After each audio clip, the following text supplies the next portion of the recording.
Do you find yourself agonizing over every paragraph, sentence, or word? Do you get so exhausted writing your first draft that you just can't bring yourself to go back and edit?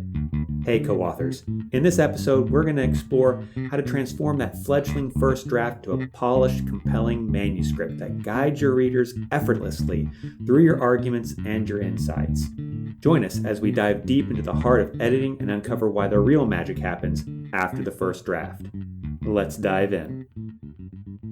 So, a little something about me. One of the things that I like to do whenever I relax is playing video games. And for a while there, I was playing a game you've probably heard about called World of Warcraft. In fact, I got one of my colleagues to play it. So shout out to Zags, who's actually still playing and is far better than I ever was. But anyway, so I was in a guild, and in that guild, there was a guy, and his character name was Ringus, and he was actually a communication studies student.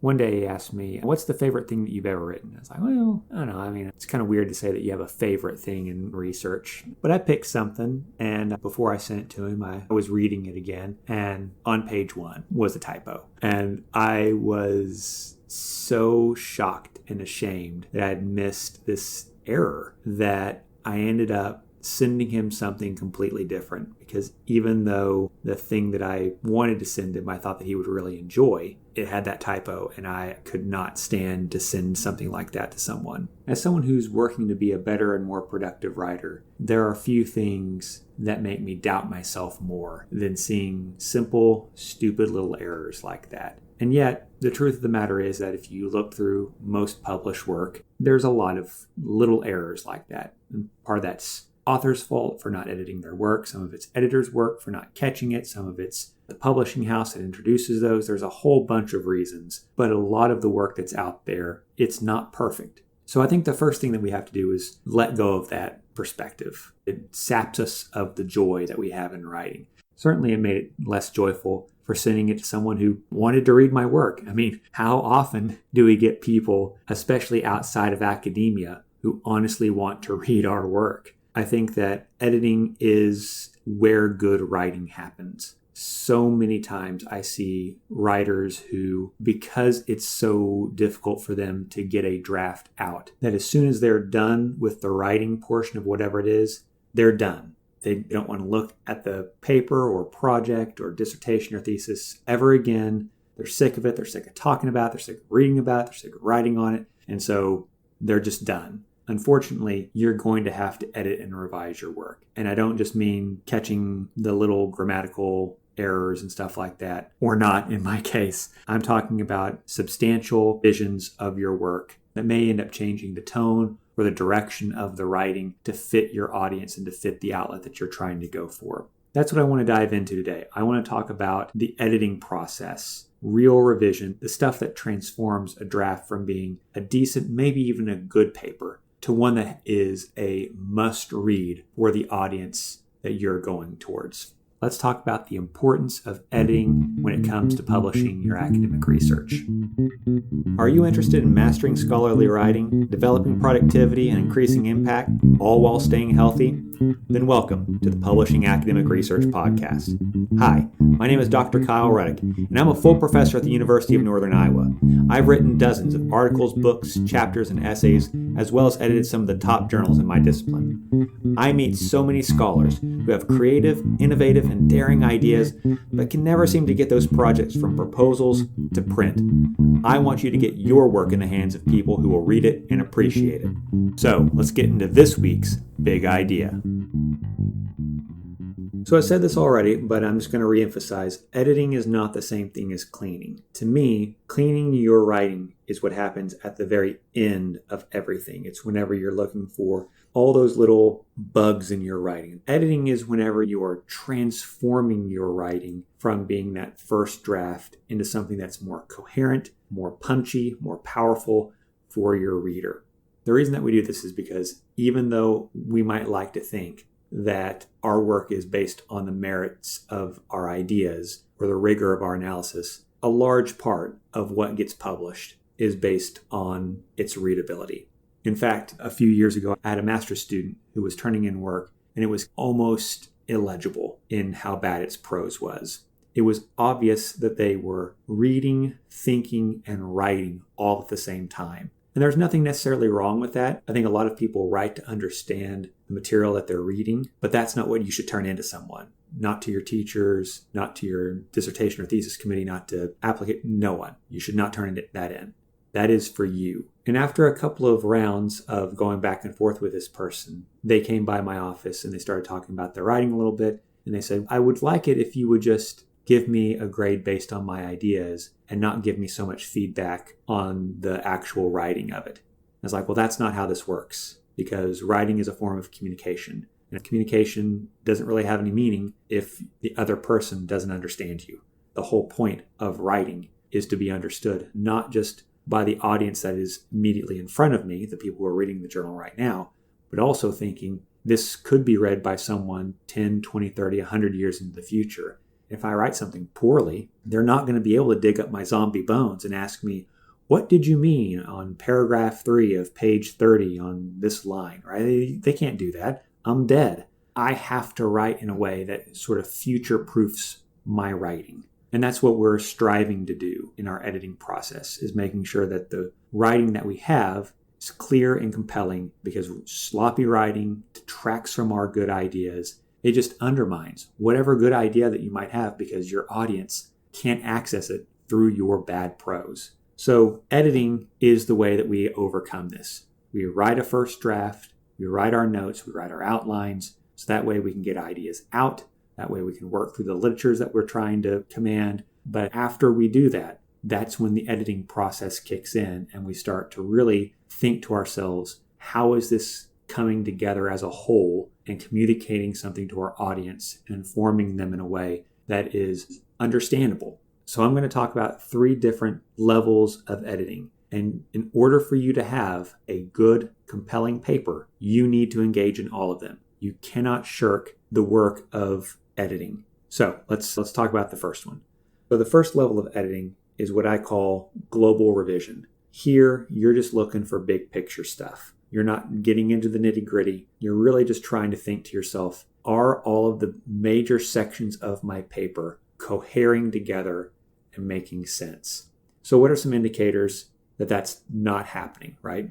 To me, the number one indicator of a problem is that someone doesn't have a consistent body of literature that they keep working through in their literature review or in their discussion or wherever it might be, that instead ideas sort of appear, a citation is used to address that particular idea or that particular argument, but then it's sort of discarded as soon as it's introduced, and then the author goes on to the next idea. It seems like you have a never-ending parade of scholarly citations that make an appearance and then disappear, but that those aren't really cohering in a way that builds to any type of argument or builds to any type of insight that I, as the reader, need in order to get to your hypotheses or research questions, or understand the argument of your literature review, or be able to understand what you're trying to discuss as you're working through your results. Instead, what I find is one of 2 things. Either A, like I said before, you're kind of reading, writing, and thinking all at the same time. And so as you're working through the material that you're reading and you're thinking through those ideas, you just kind of glom on to whatever is the most important to you in the moment of that particular paragraph or that particular sentence, with no real thought about how it's cohering overall in your paper. The other possible reason is that you yourself just don't really understand where it is that you're going. And so you're kind of just letting the literature or whatever it is sort of lead you. But as a writer, you need to be thinking about what is it that you're trying to communicate to your audience, and how do these other sources help you make that argument, instead of thinking that these sources are speaking for you, right? That's not their job. They made their arguments in their papers years or even decades ago. Now it's time for you to build on those things to make your contribution. And you can't really do that if you're just flitting from idea to idea all the time, because you're not building anything. This is an incredibly frustrating experience. You made them slog through 30 pages of prose, none of which really seems connected to each other. In this global revision process, what you're really looking for are, do I see a through line in my paper of the people that I'm citing, the concepts that I'm using, the literatures that I'm deploying, all those things,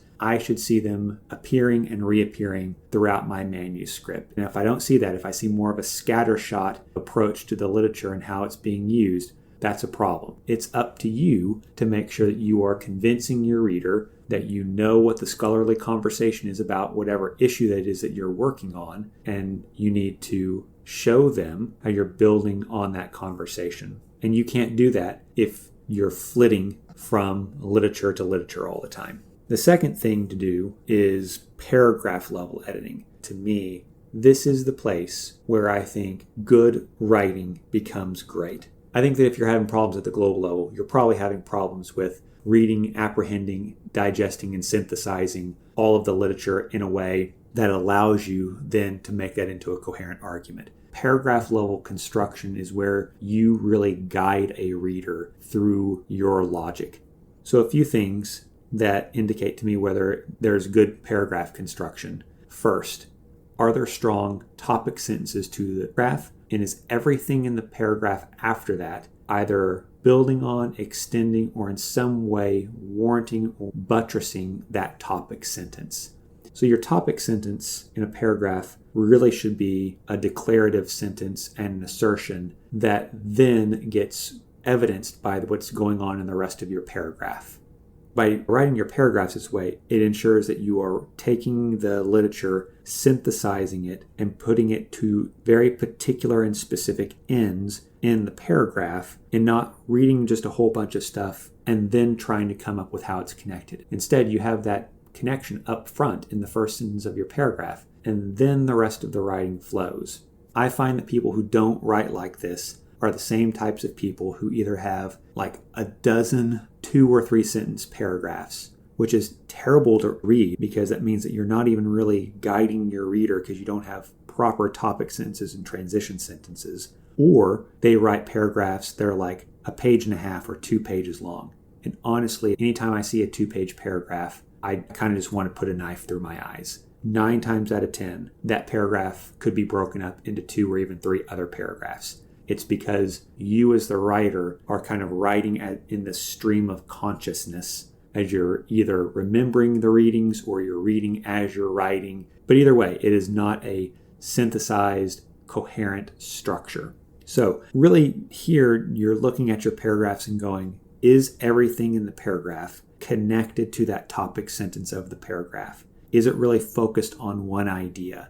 Does this paragraph do idea 1? And then paragraph 2, does it do idea 2? And then paragraph 3 does idea 3. And yeah, they're all connected because they're all in the same section, but they all have their discrete, specific topic sentences that are then warranted and extended through the rest of the writing in the paragraph. So the next level of editing is sentence level editing. And again, we're not necessarily looking for grammatical errors or citational errors or stuff like that yet. That's in the cleanup phase. That's after all of our editing.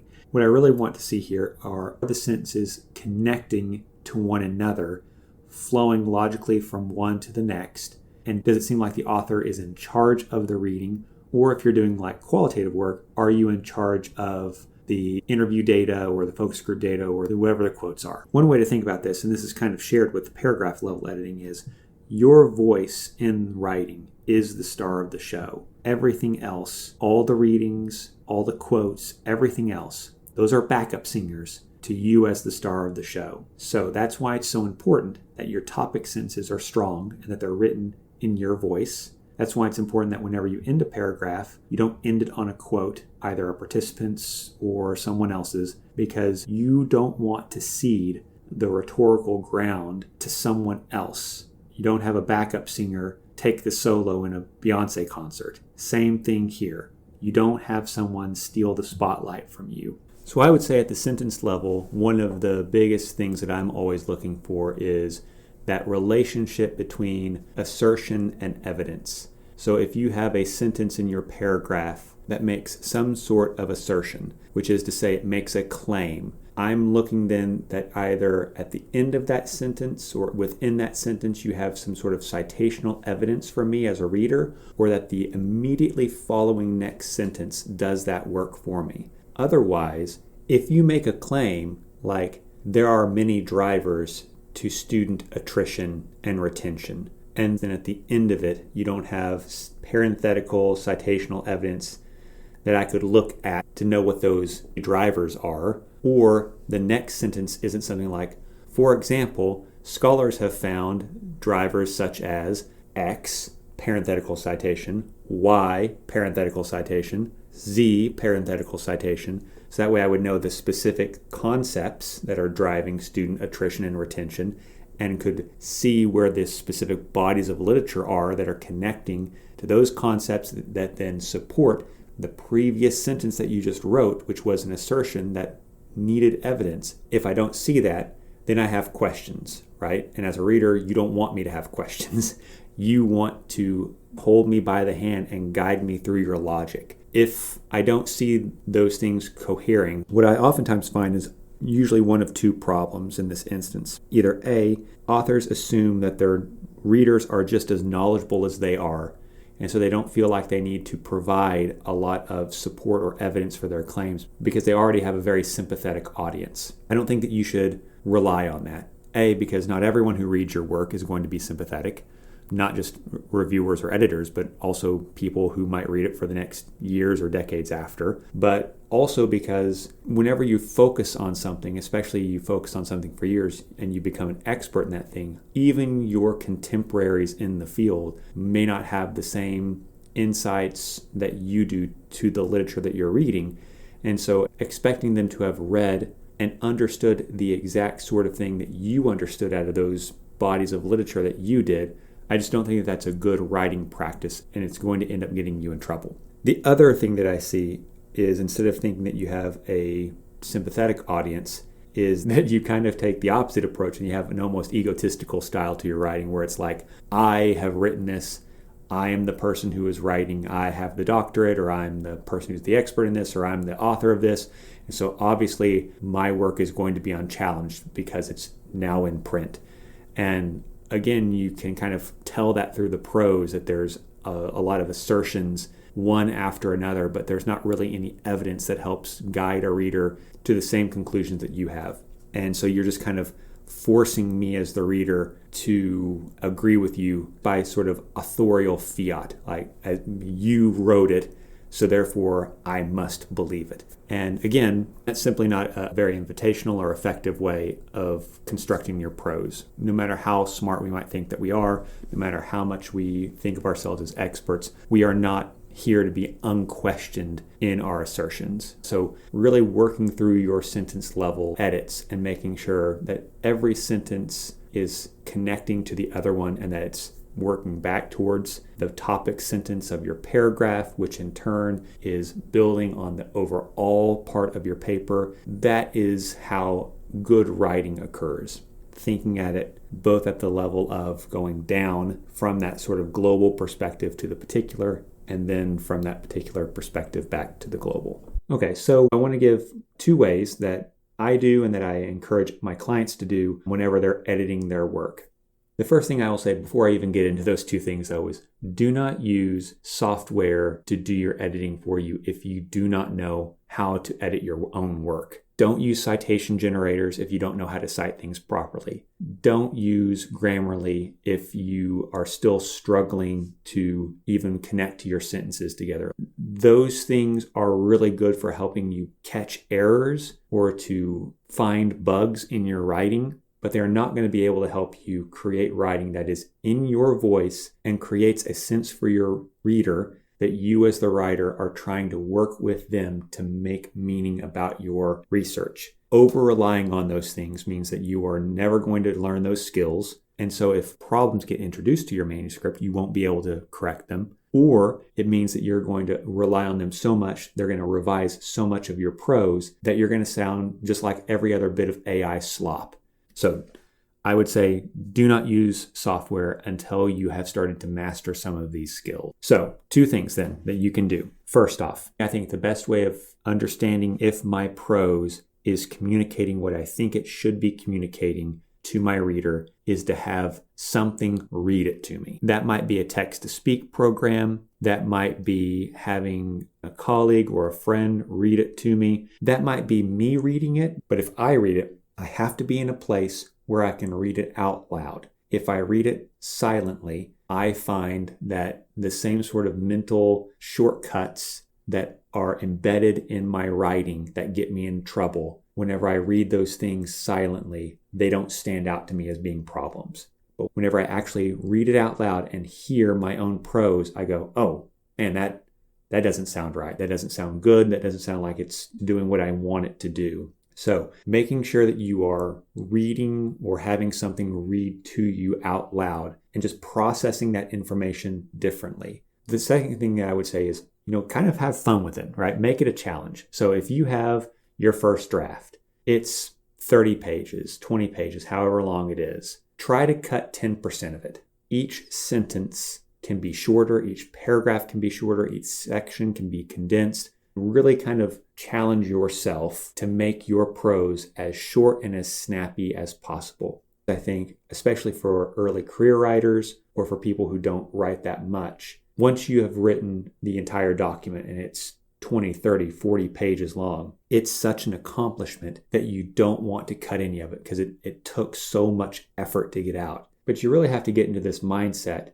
that your first draft is the first step for you to uncover what it is that you're truly trying to communicate to your audience. That this draft is not necessarily the message or the best way of delivering that message to your audience. And so I think just from the outset, telling yourself, I'm going to cut 10% of this, I think just gets you in a different headspace of not what can I preserve out of my writing, but instead what needs to go out of my writing. So one last thing that I'll say is that whenever I'm writing, I oftentimes think, I only have 30 pages or I only have 20 pages. How am I supposed to take all of this knowledge that I have about this idea or concept or theory and fit that into this tiny little box? Early career writers, though, have the exact opposite problem. You're always trying to fill up to whatever the page limit is. And as a result, you become overly wordy in your prose. You cite things that don't need to be cited. You have all sorts of prose that doesn't need to be there. And you really don't want to do a lot of cutting because then that would mean that you would have to go back and add more stuff in. And you have other classes that you're doing or you have other projects that you're a part of or whatever it might be. And so early career writers, especially students, are always in this place of trying to write up to the limit. And you really need to get out of that because if you continue in this sense of writing up to page limits, then you're going to find that your prose never gets concise, it never becomes impactful, and that you never really get really good at communicating a lot of information to your audience in a relatively short amount of space. I mean, if you think about your average research project and just how much it's doing, all the literature that it's reviewing, the method that it's describing, the results that are found, the discussion of those things, all of that new knowledge that's being created or old knowledge that's being synthesized, it's an incredibly complex thing to get across to an audience in 20 or 30 pages. And so developing that skill now is going to be helpful for you throughout your life. Okay, so that's going to be it for me, folks. If you have tips, tricks, things that you do that help you in the editing process, please send them to me. I'd be happy to give you a shout out in an episode where I talk about this again. I think it's important for all of us to be working together, to be better writers, and to always be supporting each other as writers. And there's really nothing that I would rather do than to help disseminate really good ideas to people so that way they can get their work out there and they can be successful and happy and proud of the things that they're doing. So thank you so much, and I will see you in the next episode. Hey writers, what's stopping your best ideas from becoming your next big publication? Brilliant ideas shouldn't die in your drafts folder. Now's the time to bridge the gap between the possible and the published. If you have the time, I'd really appreciate it if you would subscribe to the podcast, leave a positive review, assign this to your classes, or share it with a colleague. All those things help get the word out and let me know what I can do to make this podcast the best resource for you. Also, if you'd like to set up a time to chat with me about your next big idea, then you can find my information in the podcast description where you can schedule a time. So until then, keep healthy, keep writing, and don't let reviewer 2 get you down.